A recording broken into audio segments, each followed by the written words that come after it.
time. And it is about the safari animals that we have been learning about, okay? So will you guys sing the song with me? Okay, after I sing it once or maybe twice, you guys can probably figure out the words to it because it's pretty easy.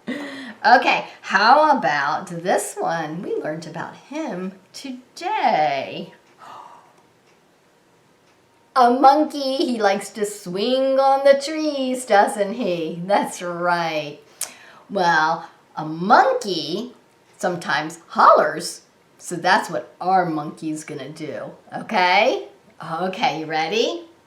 You can hear a monkey holler on a safari. Oh, oh! You can hear a monkey holler on a safari. Oh, oh! You can hear a monkey holler. You can hear a monkey holler. You can hear a monkey holler on a safari.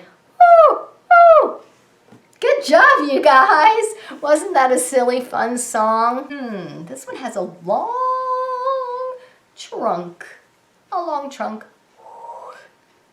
Our elephant. You are right. So you guys ready? You can hear the elephant trumping. You can hear the elephant trumping. You can hear the elephant trumping on a safari. Trump, trump. That was silly, huh?